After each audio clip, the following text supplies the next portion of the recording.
Assalamualaikum warahmatullahi wabarakatuh. Bertemu lagi kita pada hari ini untuk sama-sama kita belajar pembelajaran Jawi tahun 3, masih lagi dalam bab imbuhan. Sebelum kita memulakan pelajaran, marilah sama-sama kita membaca doa. A'udzubillahi minasyaitonirrajim. Bismillahirrahmanirrahim. Allahumma aftah alaina hikmataka wanshur alaina min khazaini rahmatika ya arhamar rahimin. Amin. Amin. Okay, baik anak-anak, kita ulang kaji sedikit pembelajaran kita, iaitu imbuhan. Sebagaimana yang kita belajar pada minggu-minggu yang lalu, imbuhan ada 3, ya. Ada 3. Yang pertama, imbuhan awalan, yang kedua, imbuhan akhiran, dan yang ketiga, imbuhan apitan. Okey, baik. Hari ini kita akan belajar imbuhan awalan, me, mem, men, meng dan menge. Ya. Okey, baik. Untuk imbuhan awalan me, okey, cuba anak-anak lihat di sini.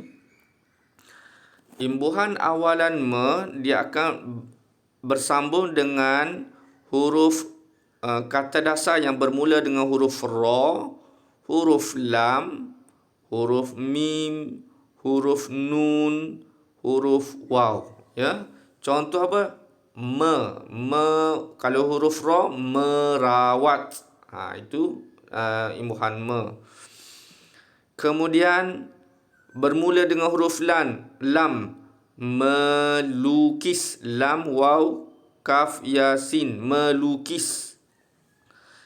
Kemudian kalau bersambung dengan huruf mim, memasak. Okey, seterusnya bersambung dengan kata dasar huruf nun, menulis. Dan lagi mewangi, bersambung dengan huruf waw. Kemudian kita lihat perkataan imbuhan mem. Imbuhan mem ini dia akan bersambung dengan huruf ba, huruf fa dan huruf pa. Ya, kata dasar bermula pada 3 huruf ni. Kalau ba, contoh dia membaca. Jadi kita tidak guna dengan perkataan imbuhan membaca. Kita guna dengan imbuhan membaca, sebab perkataan ini bermula dengan huruf ba. Yang kedua, huruf fa. Contoh dia memfitnah. Memfitnah bermula dengan huruf fa. Dan yang ketiga, jika kata dasar itu bermula dengan huruf pa, memproses. Contoh dia, memproses. Okey, baik. Seterusnya, imbuhan men. Imbuhan men, dia bersambung dengan kata dasar yang bermula dengan huruf ta, huruf jim, huruf ca, huruf dal dan huruf zai. Okey, kita cari contoh dia. Contoh imbuhan men yang bersambung dengan huruf ta, contohnya menterjemah. Menterjemah. Kemudian bersambung dengan huruf jim, contoh dia menjadi. Menjadi. Kemudian contoh jikalau bersambung dengan huruf ca, mencuri. Mencuri. Jikalau bersambung dengan huruf da, contoh dia mendaki. Mendaki. Dan akhir sekali, jikalau bersambung huruf zai, contoh dia menziarah. Menziarah. Okey. Seterusnya imbuhan meng. Imbuhan meng. Imbuhan meng dia akan bersambung dengan kata dasar yang bermula dengan huruf kha, huruf kaf, huruf ga dan juga huruf ha. Okey, kita tengok contoh dia. Kalau huruf kha, contoh dia meng khusus.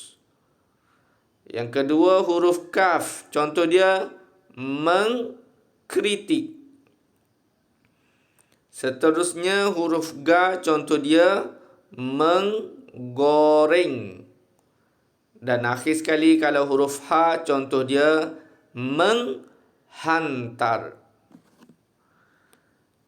Dan akhir sekali kita nak cari imbuhan menge. Dia beza dengan tadi. Tadi meng, yang ni menge.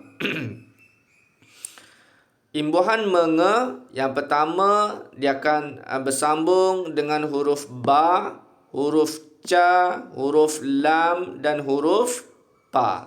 Contoh dia apa dia? Yang pertama ba, mengebom. Yang kedua huruf ca, mengecat. Huruf lam, mengelap. Huruf pa, mengepam. Okey, boleh faham anak-anak? Beza imbuhan meng dengan menge. Menge yang ni meng, yang ni men, yang ni mem, yang ni me. Itu beza imbuhan yang kita pelajari pada hari ini. Kemudian Ustaz minta anak-anak buka buku latihan, buku aktiviti Jawi. Buku aktiviti agama Islam muka surat 48. Anak-anak boleh lihat sini. Okey, muka surat 48 ni Ustaz minta anak-anak tengok arahan yang diberikan. Dia kata pilih imbuhan yang betul bagi perkataan bergaris. Kemudian tulis ayat tersebut. Okey, dia bagi contoh yang pertama tu, dia bagi contoh.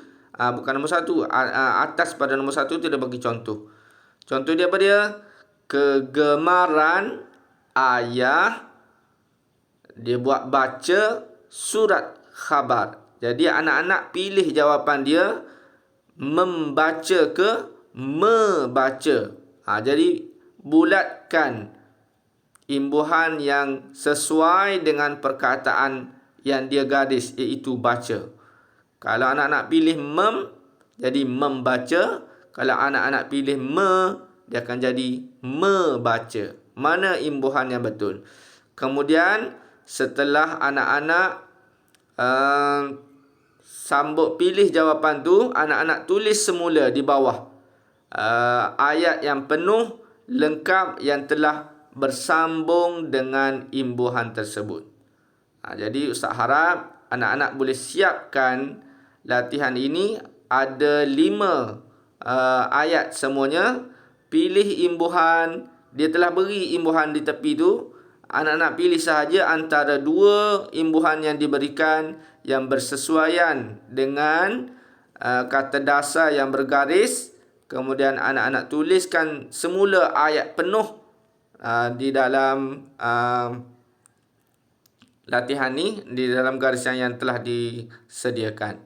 Itu saja pembelajaran kita pada hari ini. Mudah-mudahan anak-anak dapat manfaat daripada apa yang kita pelajari. Dan Ustaz harapkan anak-anak boleh siapkan kerja ini dengan betul. Sekian saja. Assalamualaikum warahmatullahi wabarakatuh.